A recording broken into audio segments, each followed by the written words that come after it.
So this webinar will be talking about blended learning programs, which is a topic that gained a lot of steam last year and has proven that it will be a major part of education, specifically career education, moving forward.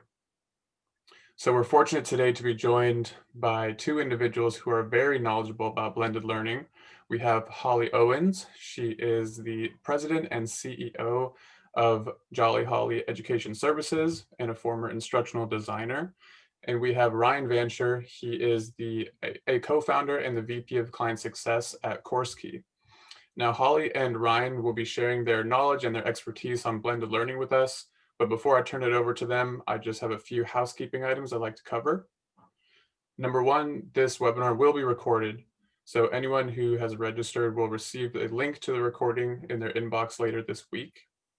The second thing is we have time at the end of our webinar for a Q&A session. So if anyone has questions throughout the webinar, please feel free to submit those using the Q&A function on your Zoom toolbar. I think it should be down at the bottom. And we'll get to as many as we have time for at the end.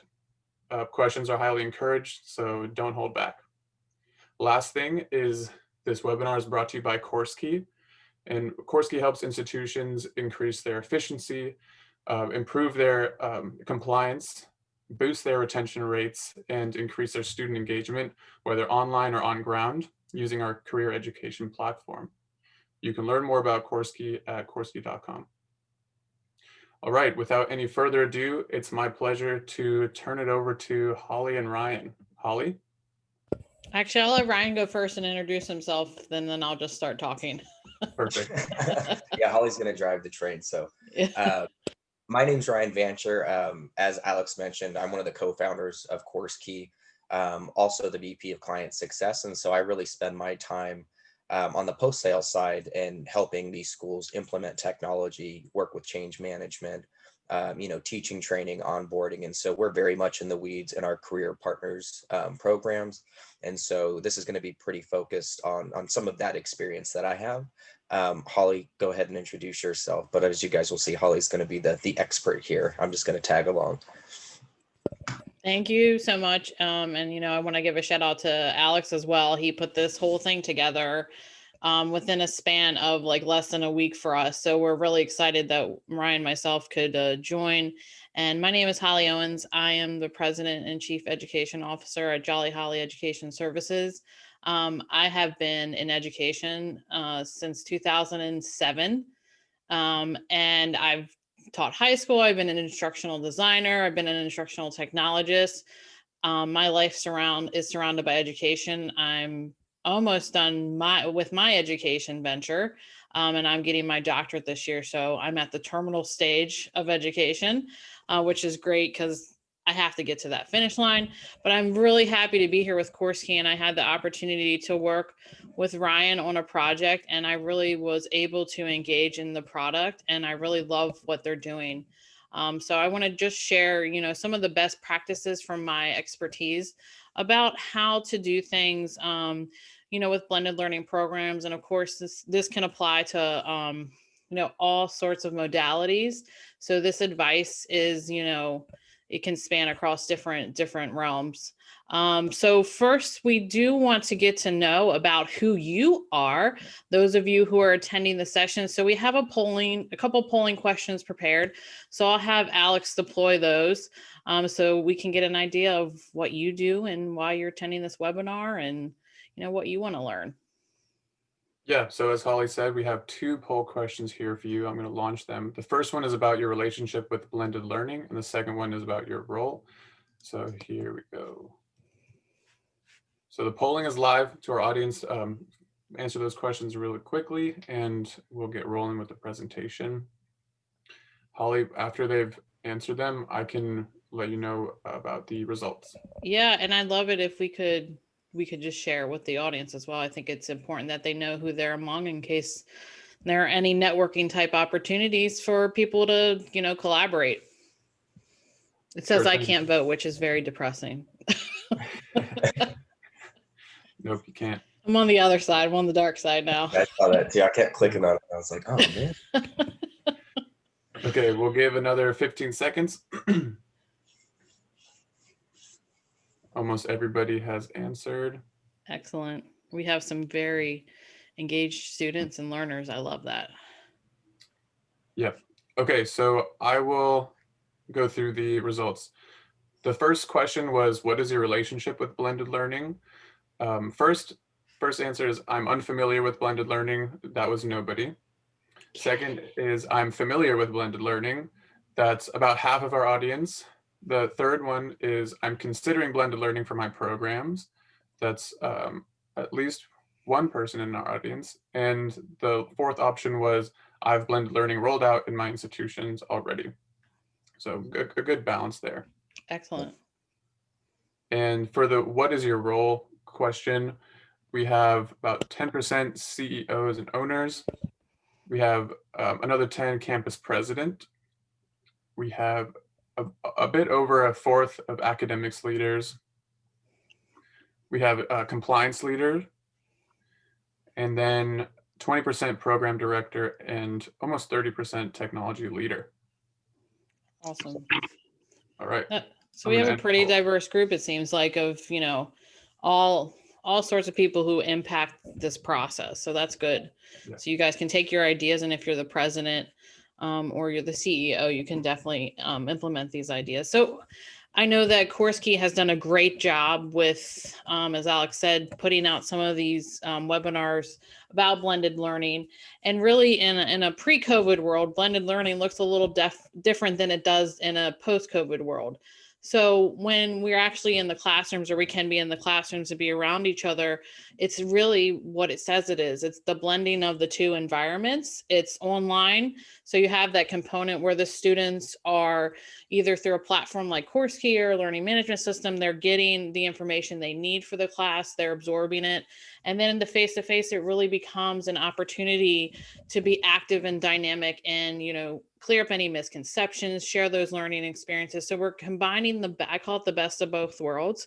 Although I'm a huge proponent of technology and online education, I love the aspect that blended learning gives to the learners, and also the opportunity that it provides to the faculty, because they get to really test their teaching methods and look at it, you know, like, how am I going to, you know, take this activity and do this in online, or how am I going to manipulate this into an online setting?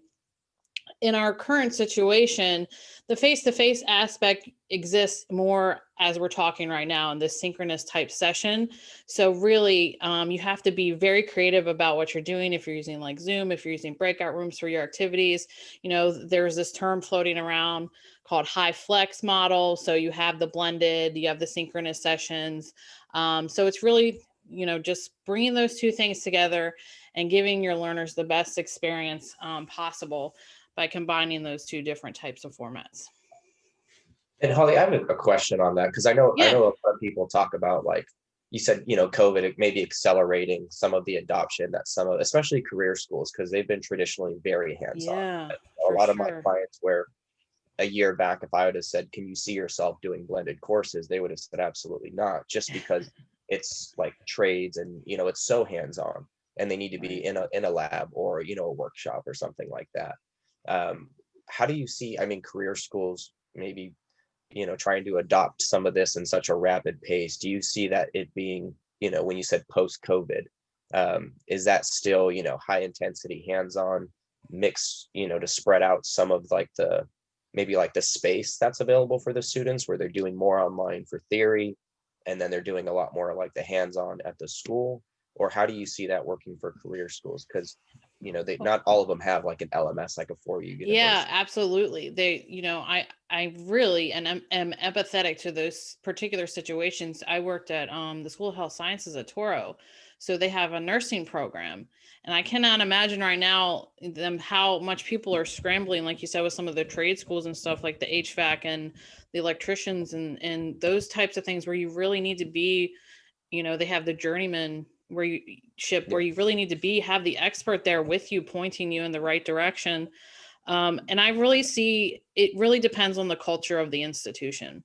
So they could go back when it's safe face-to-face and continue those high, you know, in the classroom a lot, having those labs. But also, I think people have seen an added value when it comes to things like using CourseKey to, put students out in those real world learning experiences, and also adopting that along with some of the simulations that are coming out. Some of the technology has been sped up a lot. Like, I was watching a video the other day of a VR opportunity or where the student was actually going in as an electrician and they were touching certain stuff, and it would like say wrong, you got electrocuted, or something along those lines. So it's up to the institution what they decide to do, but I can see it still being a mix in a post-COVID world where it's safe to be around each other.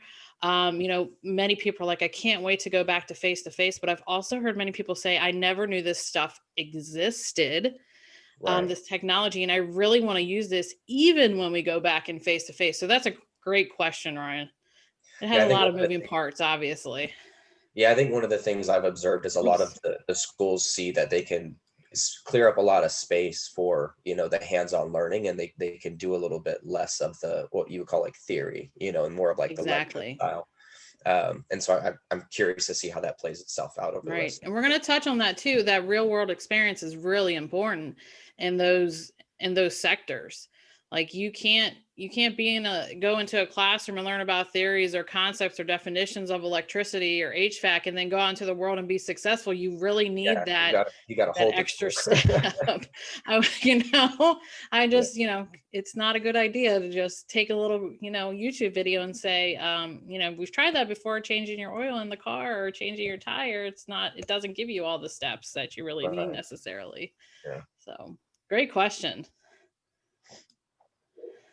So for our agenda, we're going to have a few different things that are going to be happening. Ryan and I are obviously going to go back and forth. I'm going to talk about the best practice that I've experienced and what has worked when I've worked at institutions who've adapted blended learning or online programs. Ryan's going to really jump in with those adaptable solutions, what CourseKey can offer, or based on his experience, what really works to help with, elevate those best practices or really put those into motion. And then we'll have some Q&A, and then we'll have a call to action. We'll talk about opportunities available through using CourseKey at your institution. So I like to start presentations off, besides having some conversations with perspective about what we're experiencing right now. So this is a statistic from 2019. So obviously pre-COVID. This was how many users, 19.9 million users, and I'm sure this has probably doubled since then, are enrolled in post-secondary institution. That includes things like career schools, trade schools. That includes everybody, not just higher education or those traditional institutions. That's a lot of learners. That's a lot of people to manage, and that's a lot of people to manage right now into providing them with the support they need. So when you are thinking about your blended learning program, you have to consider the needs of the learners. That's the important aspect of it, is how they are getting what they need from it, and then how you're supporting those who are the catalysts, like the faculty or the administrators behind that, to actually push out and put into motion what needs to happen in the program. So I just like to give some perspective.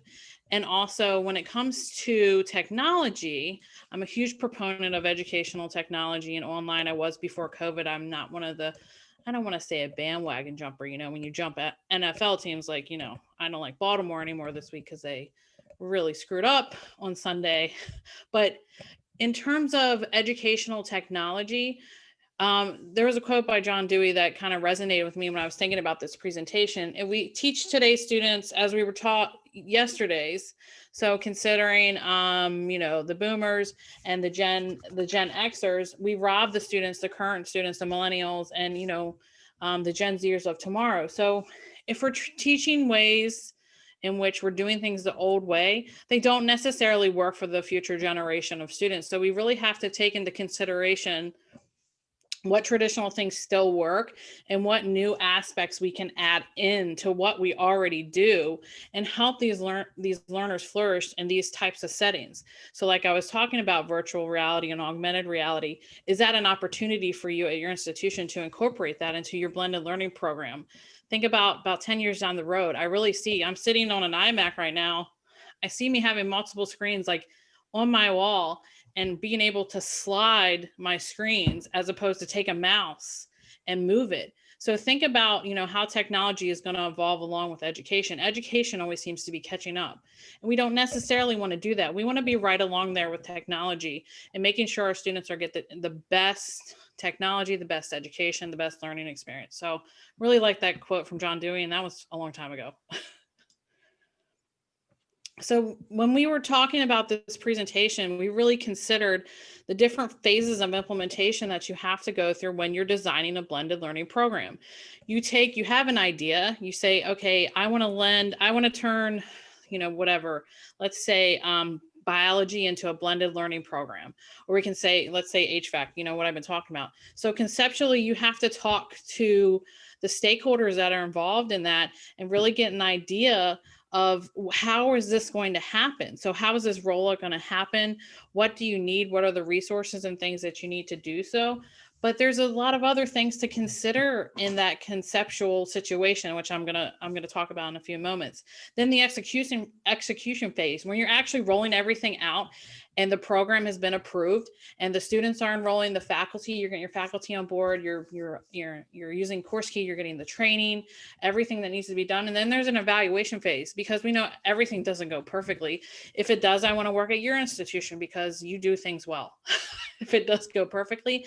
And then we also have to consider now in the phases of implementation, that impact of COVID-19 and how that impacts everything that we talk about in these 3 different phases of implementation. And I'm actually going to stop there. And I'm just looking at Ryan's face and I can tell he has something to add, or he wants to ask a question. So go ahead, Ryan. Well, I was just thinking, I know like in the conceptual stage where I think you had mentioned, stakeholder alignment and really going below, like the owner of a school and getting into the operators.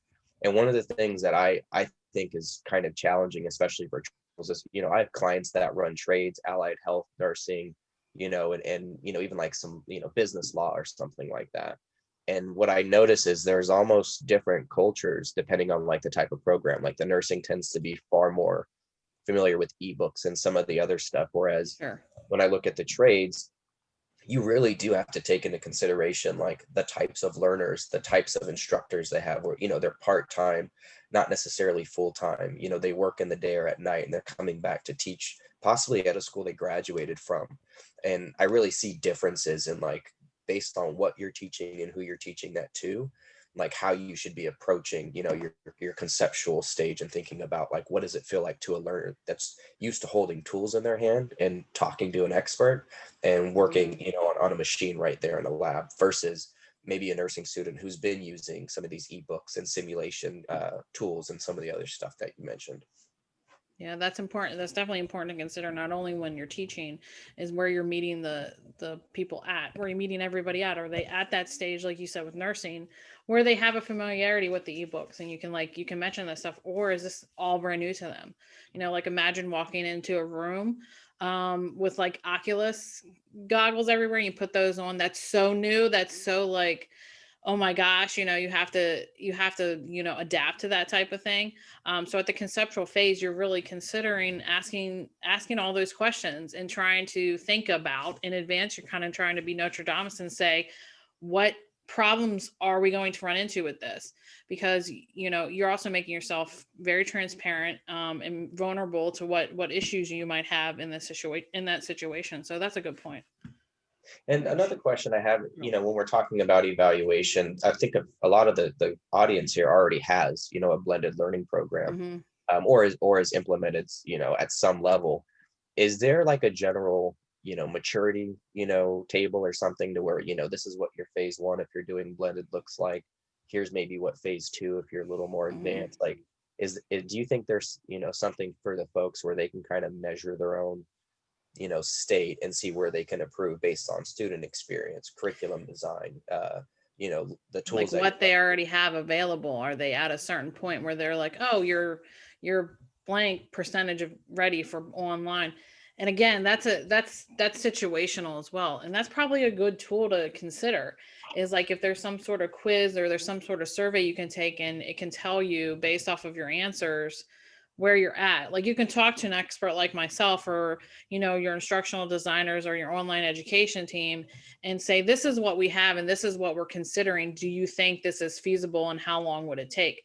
Because Right. they are really, you know, they can take the temperature of like, well, you're about 2 years out, you know, based off of the resources and the curriculum that you've designed. You might be about, you know, 6 months out, depending upon what you already have developed and what you've decided to do. I know in some cases that many courses for some of the programs that we put into this blended learning experience were already online and are already doing this hybrid thing. So it's really easy for them to transition into the blended experience. So, you know, the courses that already been, that's like the heavy lift, the design of the courses and using the platforms and getting the training and stuff. So they were ready to go. So I would say that probably requires a conversation with those are experts at your particular institutions or organizations. Yeah, and I think the other end of that is, you know, with as fast as people, if they didn't have blended, that they would have had to have implement this. You know, a lot of people implemented for speed, right? How fast can we get this up and running? And we've worked on mutual clients where technically they had their LMS set up and they had courses in there, but there was a ton of work to do to get them set up for scale, right? If we want to put more users into this program versus just getting it online. And I think that's where maybe, you know, if you're on this call and you already had some form of blended learning in place, kind of think about, you know, how fast did we have to get that running? And did we think through some of these steps more thoroughly to set it up for scale? Because those are two different, you know, goals when you're implementing the softwares. Absolutely. And I think it's always important at every stage. These are not stages that are in silos. You're always evaluating, you're always executing some part of it. So really, when you've talked about the rushing to get things online, I think right now we really have the opportunity to go back and evaluate what we did.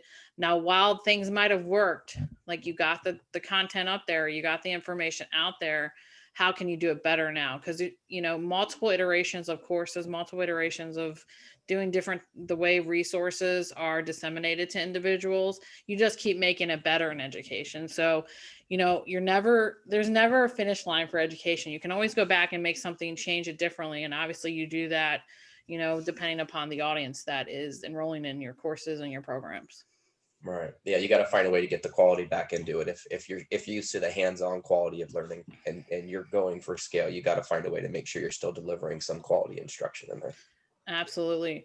And based off what you're saying, Ryan, there is not, you know, I can't tell you how many times people have approached me and said, what is the solution for this? And then we have a 15-minute conversation and the solution is a multitude of things.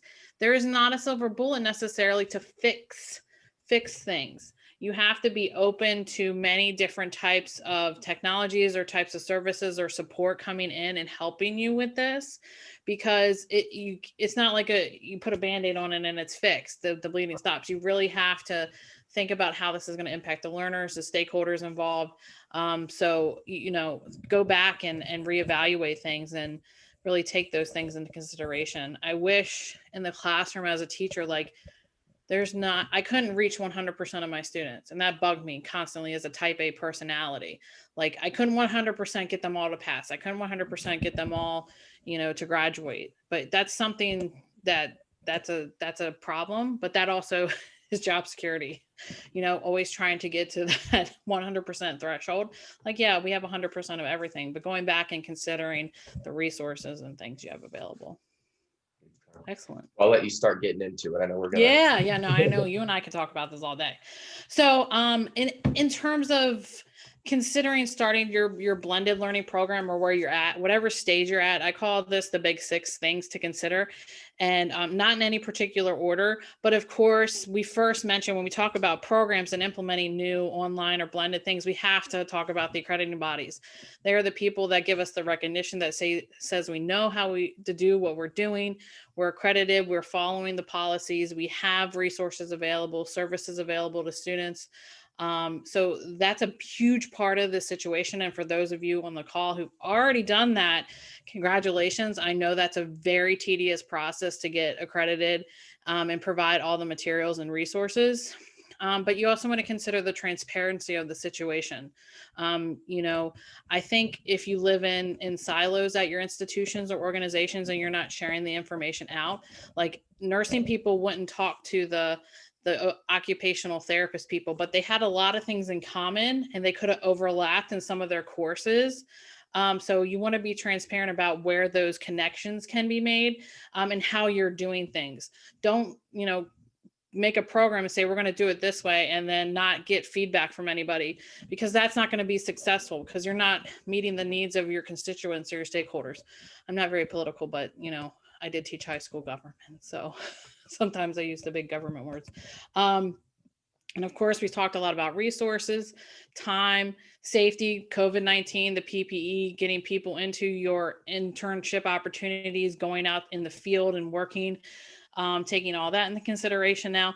And presence. This is presence of not just the stakeholders. What I'm really talking about here is the presence of the faculty and the students and the conversations that they're having through the learning experiences. So, what platform you're using, like CourseKey, how are you using the discussions? How are you getting them to the help they need?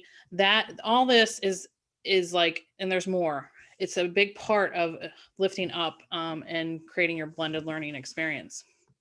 Anything to add, Ryan? Okay.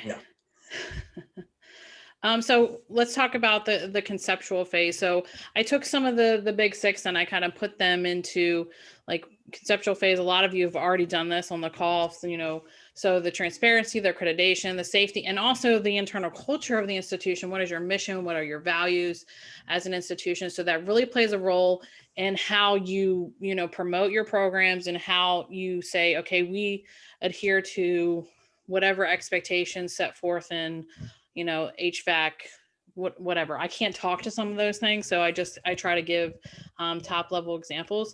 So when you're talking about this in your committee meetings, these are the things to consider in the conceptual phase. And right now, what we're going to go into is really these different phases. And I've already talked a lot about the conceptual phase. So some of the best practices, like, prioritizing the safety, the transparency, the understanding. And, Ryan and I will go back and forth about how CourseKey can help with that. And also, I'll talk about how the designers or those at your institution that deal with the distance learning type stuff can help you implement these best practices and bring those ideas to fruition. So Ryan, I wanted to know, because we've talked a lot about the conceptual phase already naturally. So are there any things that you can say that CourseKey has that would help in the conceptual phase, like adaptable solutions that you guys bring to the table? Yeah, I think one of the things that especially if you're talking about, pre-planning, is what does the output need to look like, or what is the workflow of the faculty and students to get to something that keeps you compliant with the accreditors, right? So I like that little diagram where it was kind of like, a synergistic set of, categories, and they all kind of play into each other. And so for us, a lot of our clients, they switched to blended, but they didn't really think through like, okay, once we start looking at asynchronous activity, how are we going to convert? Because we have clock hour, schools, everybody's having to track time. And so a lot of the time there needs to be a way to convert that back to clock hour. And so far what we've seen is manual processes. So they've expanded their blended learning, but they didn't understand the workflows and who would be involved. And now they have a bunch of people who used to not spend very much time on their online courses, spending significant time, looking at a table and saying, okay, this discussion's worth 2 hours. They, completed this assignment and took this test, that's worth 4 hours. And then they got to go back and post that in like an SIS system or something. And so what they've done is they've created the learning experience, but now the management of it's a lot more resource intensive than they expected. And then, just the students having, some of my time is now in this system. Some of my time is being, made up in class or in these synchronous lab opportunities. And so what we've been really working on with most of our clients is trying to think through from a compliance standpoint, like what happens if an accreditor comes and says, hey, you're another doing big word, compliance. Love that word. Right. And they come in, they say, hey, That's a loaded word. how do I know that your students got their full requirement time? Where did this time come from these activities, and where did this come from their live experiences? What we're doing now is we're working on what we're calling like a conversion tool. And so we're working with some major schools, 16 to 20 campuses, managing these manual processes all across the country. And what they really need is something that understands clock hour programs and can communicate with the asynchronous tools. And so our first big project is the one where we're actually starting to look at how do we track activity that has nothing to do with an instructor. It's completely done by the student in a self-paced environment, but be able to bring that back and show students and instructors how much time students actually have and tracking their engagement as they participate through their programs. And I think that's one of the things that when you're planning, it's easy to throw technology in, but you also want to think through, to your point, the resources to just maintain it once it's put in place. The iterative process of, innovation and kind of looking for better ways to do it and create better experiences. That all takes time. And so that's one of the big things we're really helping our clients with, is automating, all of the calculations and translating back into time, and try and being able to look and see when they're doing things, and automatically giving students and the staff full 360-degree views of what their time looks like, so that there is no question about whether or not they're on their track to pass or fail.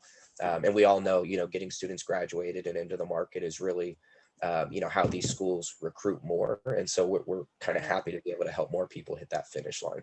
Yeah, and I don't see that just, that's a wonderful product, and what you're working on is like, I don't just see that working for, the trade schools and the career schools that you're working with. I see that working for traditional four-year institutions, also because they say that Bio 101 is 3 credit hours, but if the students, and they always say you're spending double the time each week, but really if the student is spending an exorbitant amount of time in a course, that would help them kind of shift where their credit hours, in like, because I know there's been some 1 credit courses that you've probably experienced this too, where I've done a lot more work for that 1 credit class than I've ever done in my entire life. And that 3 credit class was like breezy, Right. so that would really be informative, to do some things, restructure some programs within higher education institutions and really focus on those classes that are like the core classes. And really the students would know that this course, it's 12 credits, like in a doctoral program, it's 12 credits when you're writing, because it takes so much time. So I think that solution could work everywhere. That's really adaptable. I love that. Yeah, Way to we're go. definitely That. focused on creating a career focused solution right now, just because of that's the market that we're serving. But we definitely see some opportunities down the road for application in other education sectors. Absolutely. I mean, just point, I can tell you from a traditional institution's expectations is pulling some of that data out and mining for some of this stuff. It's so hard.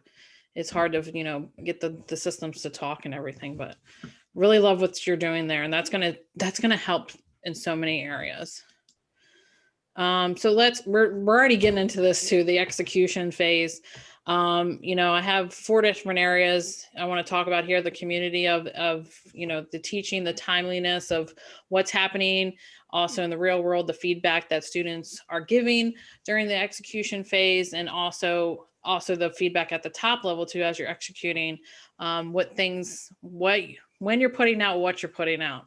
So, I went into a program where they were developing it as I was taking it, and that was not a great experience for me. Also, it's not the best experience for them to have a person who's an educator and a designer in their classes, because sometimes I can't shut that off. But it's important for me to share that feedback, and it's important for you to get your feedback, just like it's important for you to get your feedback as well. So in some of the best practices for the execution phase, as this is like my favorite part, this is where my wheelhouse really is where I shine, I guess you could say, is providing the opportunities for that engagement for the students within the system. So like, you know, the peer-to-peer feedback, the peer-to-peer interactions, developing that sense of community, you know, how faculty are speaking with, you know, the instructors, how they can get in contact with them when they need help. So all those opportunities. And in this case, I think more is more, because students have different types of preferences on how they communicate. You know, older students will communicate, they'll do email. Other students will do like things like or more younger students will do things like WhatsApp, they'll do chatting, that sort of thing. So in terms of that best practice, what types of things can we do in CourseKey? And I already know this answer, but I want you to elaborate a little bit about what the platform offers, in terms of providing those opportunities for frequent engagement and feedback. Yeah, I think in that area, one of the things that we really try to focus on is like the real-time functionality, right? Because LMSs, they have discussion boards and they can say, you know, hey, post something and then go find 2 other people to post on. And that doesn't really require you to connect with anybody. It just requires you to complete an activity. And so our discussions are a little bit different in the fact that, you know, one, with our app, students get these kind of notifications that there's activity happening in their CourseKey course in real time.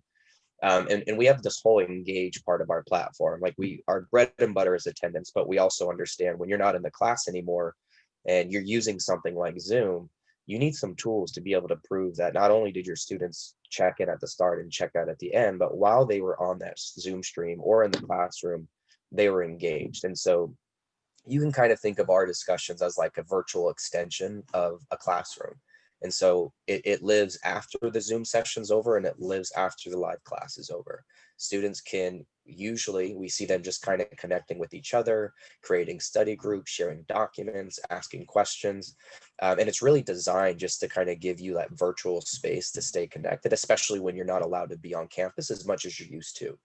I know with a lot of our career schools, you know, they don't have frats and sororities and honor clubs and things like that. So there's not a lot of reason to be at the school unless you're actually, you know, there for class. And so this kind of allows us to keep people connected, right? And our whole methodology is we need to prove and get students to show up. So we have the attendance solutions. We need to prove when they're showed up that they're engaged, active, and you know, learning. So that's kind of our engage feature. And then within that engage feature, it's like, to your point, connection, you know, being able to ask a question to your instructor right from the app, you know, if you're not able to be in a classroom or you can't go to office hours because of COVID restrictions or whatever schedule changes are going on. So there's a lot that we offer. It's more of real time. It's more focused on like real time learning. And we get a lot of great feedback on some of our, you know, tools where we can send out some questions and the instructors can see how the class is doing before the assessment's even over. And they're spending more time teaching students to what they need to know versus just going through, you know, the general slides or topics that they need to cover within a certain day. So lots of value there. And it just kind of depends on what tools your school already has and whether we supplement that or, you know, kind of create something that you don't have altogether. That's great too. And I will say, like, I came into a project and I had never heard of CourseKey.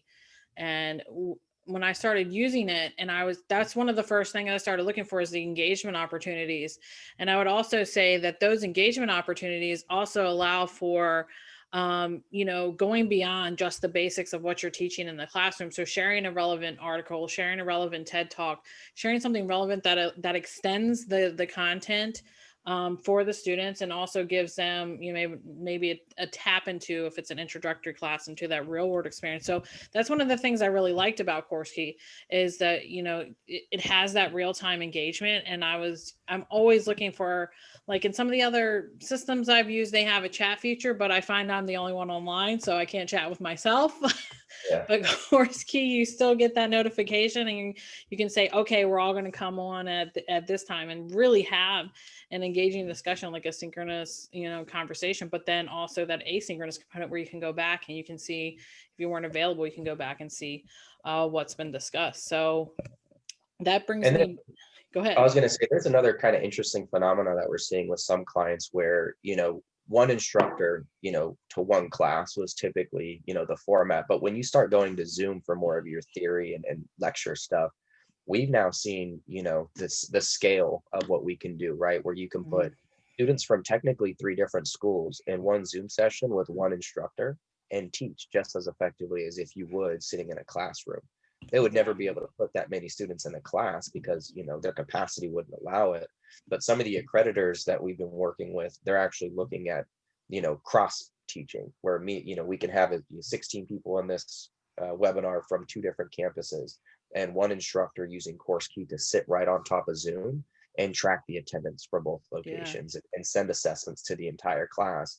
And there's like this new standard of engagement, I guess you can say, because they have to use the platform for it.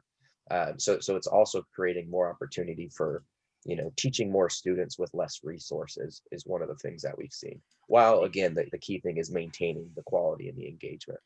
Yeah, totally. Everything you just said there is so relevant.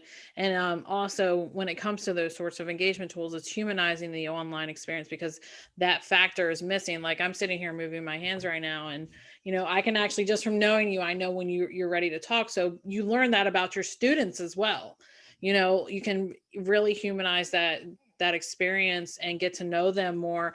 And I actually feel sometimes I actually get to know students better online than I would in person, because they're actually just rushing to get out of my class when it's time for class to end. But in the online experience, they're participating in the discussions, or they're emailing me, or we're having a conversation over text message, whatever you do, WhatsApp.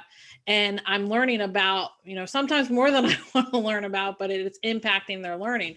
So again, that engagement there's nothing like it in the online space. And I even think, like, you know, the awkwardness of sometimes being an introvert or not wanting to talk, those types of opportunities allow you for your personality to come through, because you just say, oh, that 100%. student, they're quiet. No, Yeah, this student I has a think, lot to say. yeah, and I think that's a good point too, is traditionally, you know, there's certain types of students that engage and the ones that just sit in the back. And that's true of every class, no matter where you go. And I think one of the things technology does is for the, you know, you might never hear from a student, and then all of a sudden they give you a discussion response, you know, in the LMS, and you're like, wow, that was a great response. Like, too bad I don't know who that is, you know. And then now I think this, Yeah, you know, I'll when you're on email the them.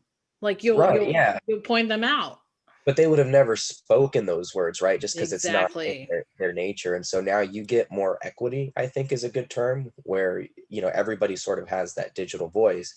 And I know tons of people, you know, on social media that'll talk about all kinds of topics, you know, but when you meet them in person, never hear it, right? And so I think there is something to say about, you know, the level of, or the increased quality of communication you can get by giving students a voice, like right through the device in their pocket.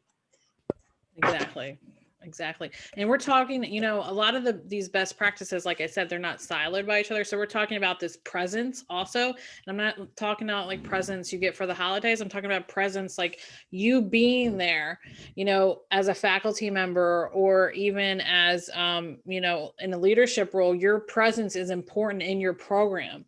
So if you're going and talking to the faculty about how they're doing, do you have the tools you need? Do you feel like you have the support? It's important for you to be there and communicate them. And just as important for the faculty and those who are the instructors who are teaching these classes to communicate with their students.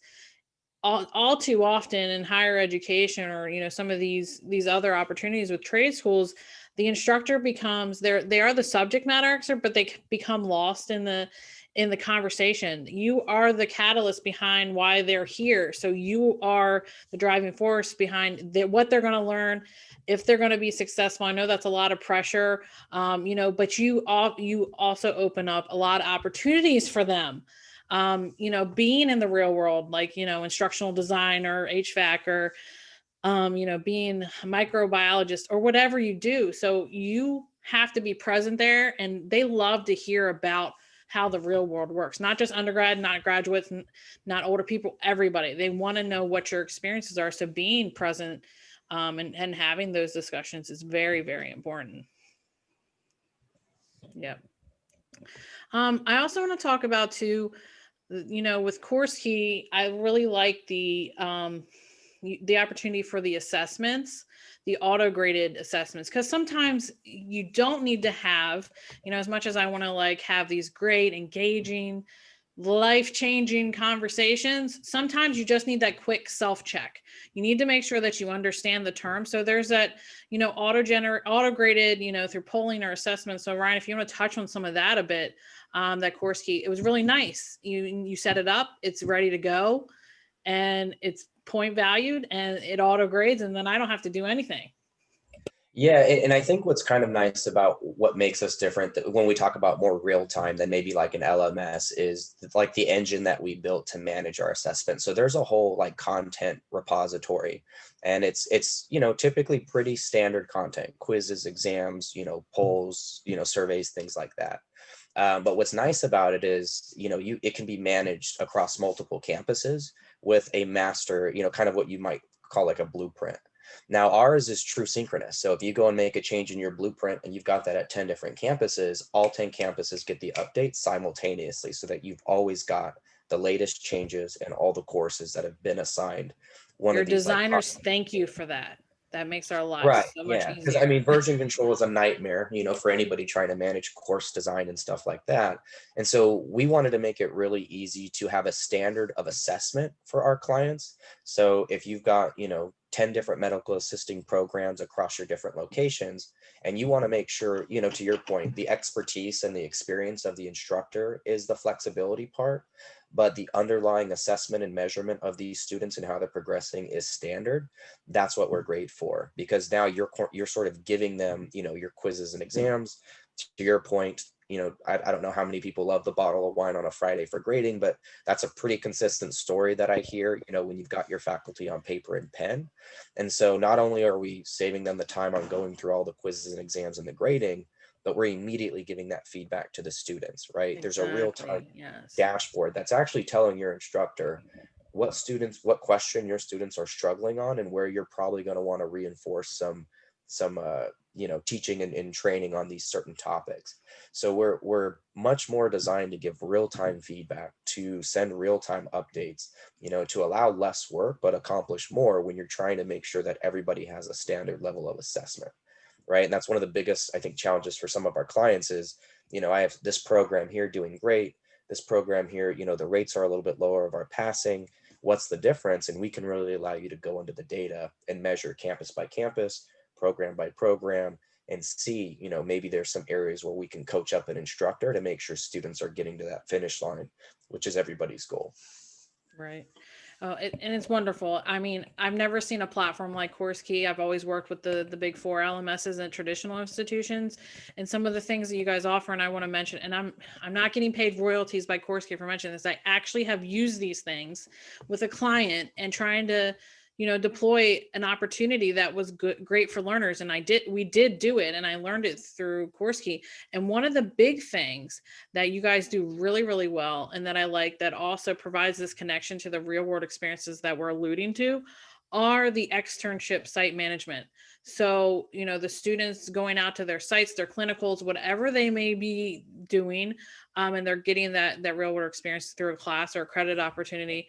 So that really helps to keep, that relationship strong with, being connected to the class, but also being connected to learning what they need to learn, and also being connected to the instructor. So, you can obviously add more of the technical aspect, or, what you've experienced, but that in itself is like, it's a feature above the rest.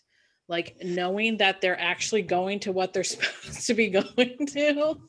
Right. You want to talk about that a little bit?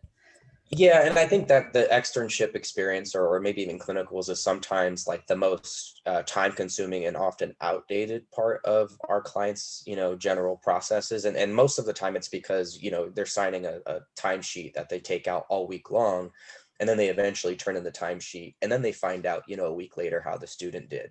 And depending on how you're running your LDAs, you could potentially be behind, by up to a week, right? And so what we're doing now is we verify that the student is where they say they are.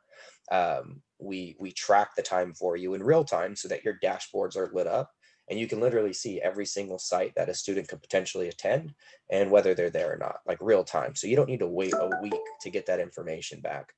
We also, a lot of our clients are integrated, so we're automatically collecting and posting time. So all the externship coordinators that used to just sit there slamming times into their machines, they don't have to worry about that either. And so we know attendance happens at more locations than the campus itself, and we want to capture it everywhere. And so we talked about the conversion tool and tracking online time. We talked about on ground and, the theory in the labs. And there's even this other component of offsite, real world experiences where attendance needs to be collected, which is critical. You need 100% of your attendance in most of these externships to pass.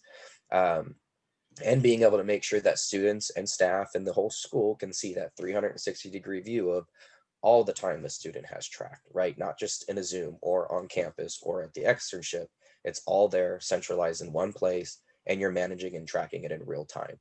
And so we're built for these career schools. And so it's been a long, development road for us, but by working with our partners very closely and developing specifically for this space, we really do have a nice suite of tools that allow you to do more than just, to beef up your classes, so to speak. Exactly. And I think that's so important for these career schools and these trade schools, vocational schools, to just have that solution available to them, especially during, I'm not going to say unprecedented because everybody's overusing unprecedented right now. These very, very challenging, but yet rewarding times for us to really think about what we can do better at our own institutions. And CourseKey is offering the solutions. And the other thing too, I want to give some accolades to Ryan and the CourseKey team, because they listen to what their customers need or what they want. And they, just like you talked about that big project that you're working on, where you're trying to get the credit hours and, attribute that to, I'm probably saying it all wrong, but I'm sorry, Ryan, that I'm chopping this up, to the hours that the students need in the activity. This is what we want, this is what the accreditors want. This is what the programs need. They need that data. They need that information. So it's like a win-win for everybody.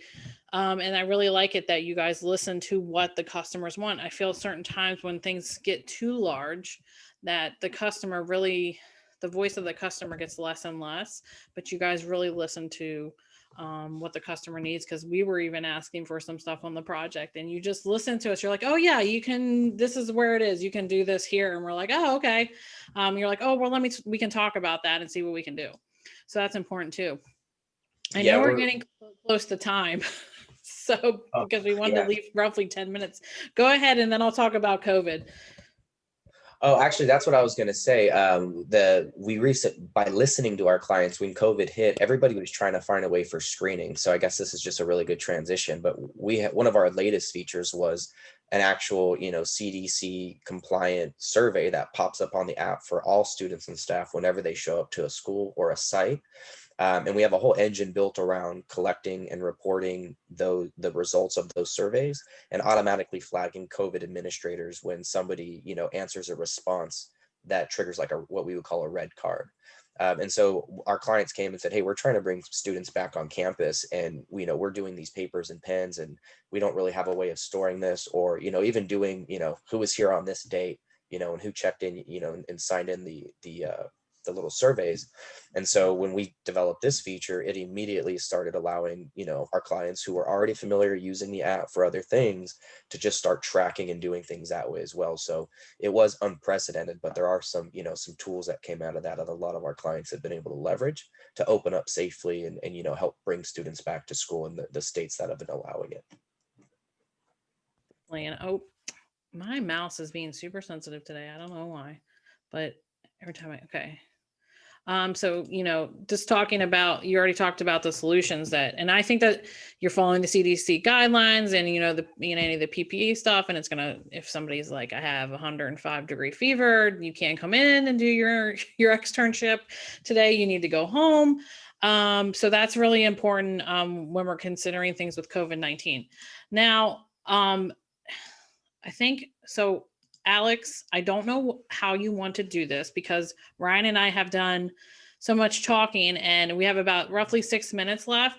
And how do we want to do some Q&A, or do you want to talk about CourseKey a little bit more? How do we want to tackle this? We obviously want to give the people some time to ask us questions. Yeah, let's do some Q&A. You guys have provided a lot of great value, and we could listen to you talk about this for a lot longer. 55 minutes flew by. But we have a few questions that came in, so I'll toss those over to you. I just saw we got one here from Mike. It says, is CourseKey considered to be an LMS like Canvas? And actually, both of you can speak to that. And before you get to that answer, there's a question that's similar that said, do I need an LMS for online content distribution? So maybe you could tackle two birds with one stone there. All right, I can so start with go, whether you we're an start with LMS. that one because I'm laughing because Mike's question is one of the same questions I asked Ryan when I Yeah. started working with him. So you answer that one.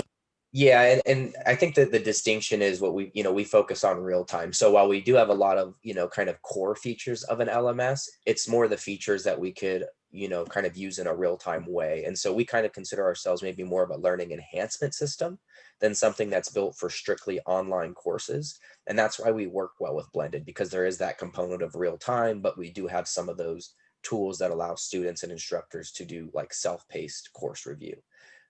So the answer is no, we are not an LMS. We do integrate and partner with LMSs. So Canvas is one of our big partners, but we don't really want to compete with them. We just want to more enhance the classroom in that real-time experience, and then help when it comes to some of the data management that comes with those blended courses.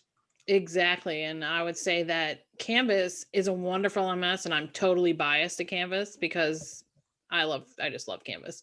But there are some things that it doesn't do. And, that's again comes with that transparency. So CourseKey can bring that to Canvas. And like Ryan said, they're a partner of Canvas. So they've gone through the vetting process, and instructor has recognized them for that. So you can use CourseKey with Canvas and, make it a really great learning experience for everybody. And Alex, I noticed that your name says Hannah. I was wondering if Hannah had joined the session. I was like, wait a minute, but it's you, Alex. So I I've been using understand why her I saw Zoom. Hannah answering questions and not Alex. No, yeah, I've been using her Zoom. We'll just ignore that. Okay. So you're talking about the last question, the first question that you asked about the LMS. So how you distribute the information. I really think right now you have to have something. It cannot be email. It cannot be a wiki site. It cannot be a WordPress site. It has to be something. And if you look at some course quality assurance rubrics for online or blended, they have, policies in place that are, influenced by the accreditors. So you can't just throw some stuff up there and think it's going to work. It's got to be organized. It has to be measurable. It has to have quality. So I really think some sort of platform is important for you to consider, whether that's CourseKey or integrating CourseKey with something like Canvas or Blackboard or some of those other big ones. Because the days of I don't know how faculty still do this, honestly, getting emailed assignments and tracking all that. Number one, that's stressful for the faculty. Number two, if a student comes back and says, my grade in the course is wrong, or they challenge that, where's the history of that? It's through email, and that person might have left the institution. So these things keep everything inside of it, and it's good. You can go back and see what actually happened. So you can speak to, like, if the student didn't submit on time or the faculty didn't post the information on time, because it happens on both ends. I'm not saying students are always the one, because faculty make mistakes too. So you really need a platform, and your accreditors are going to want that as well. Hey, Holly, we had a follow-up to that question from Mike. He says, sorry, I'm new to this. Is CourseKey an SIS like Diamond? It's not an SIS. Yeah, No. so let me make sure so if you want to think about like an SIS and an LMS, for those of you guys who are familiar, those two typically don't play nice together, and it's strategic by the businesses. We are sort of like the tool that sits in between it, right? And so we enhance SISs in the fact that we automate the collection of attendance and automate the posting of time. So like we integrate with a Diamond D or a Campus Nexus or Orbund or whatever the SIS is. We integrate with them and we automate the tracking and capturing of time. At the same time, a campus might say, well, we're going to do some blended asynchronous in Canvas, our LMS, and we will also look in Canvas with this new project, pull the activities, post that time. So think of us like a translator between those two systems. We sit right in the middle. We are not an SIS, we are not an LMS. We're more of a learning enhancement system with a really, really powerful clock hour attendance engine. These are really awesome questions. I'm so impressed thank that you. people are Some IT thinking like people this. on the call. Yeah. Goodness gracious. Yeah. Yeah. Yeah. Like Canvas and CourseKey are like partners. They just work with each other. You don't notice when it's like an all-in-one. You don't notice if you're in CourseKey or Canvas type thing. It's like an LTI, type thing. So it really all works together. And that's actually a good thing, because then the students, they don't like have to go in platform to platform. It's hard for them to transition in and out of things. Even the younger generation, who we think knows everything from TikTok to WhatsApp, you want to keep them all in one space, because that's where the learning is happening. Right. Yeah. And we have one more question that I'll throw to you and to you, Holly and Ryan. Just want to say thanks, Vincent, for the comment. He said, awesome, guys, really enjoyed this. And Mike said, I may want a follow-up call one-on-one. So we can definitely do that for you, Mike. We'll be in touch with you there. Last question, and then we'll close the webinar down, is how does CourseKey take, or how do students take attendance online through CourseKey? Ryan, maybe you can just real quick run through how that works for our audience.